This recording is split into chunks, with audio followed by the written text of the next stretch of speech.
being the daughter of immigrants here, you're first generation Black Irish, and that you experience a lot of racism because of your colour, but then being autistic is, also making it more complicated as well. And I suppose,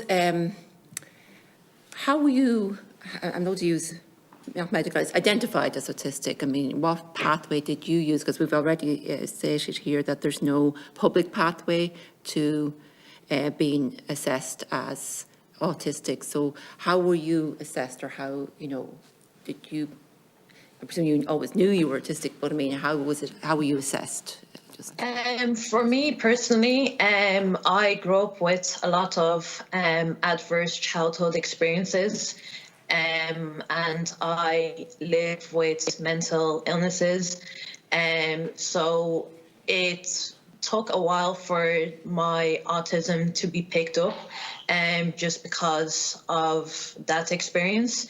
And I suppose talking to other people within the Black community, they would struggle to get a diagnosis for themselves, because a lot of people wouldn't necessarily have that, wouldn't necessarily see themselves in that conversation. And also there's just a lack of, I suppose, research on ethnic minority communities. So for me, I got my diagnosis just kind of through learning what autism looks like in other Black folks who were already diagnosed before me.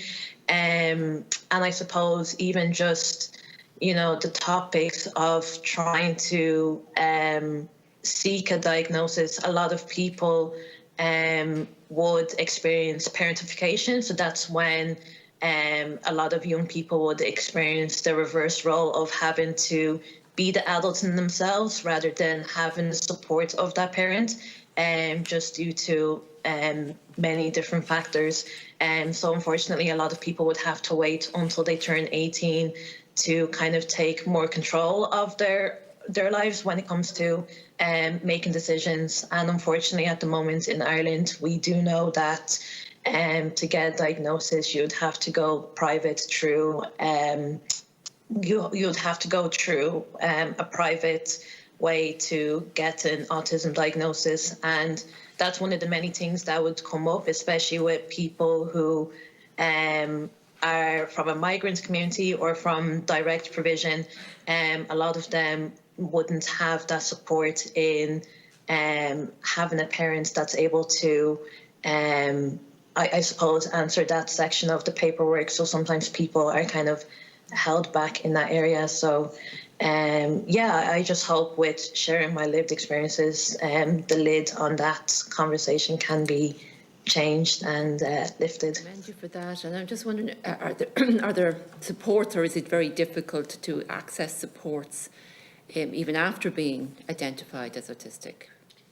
Yeah, I suppose when it comes to support, luckily, if I didn't have the likes of Autistic Art Club or Neuropride Ireland, I suppose I'll just be very lost, to be honest.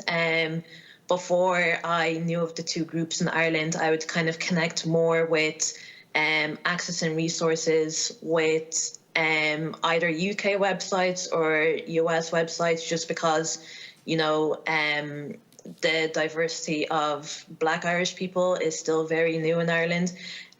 So I suppose when I was first new in my diagnosis, that was where I was kind of reaching for supports in that area.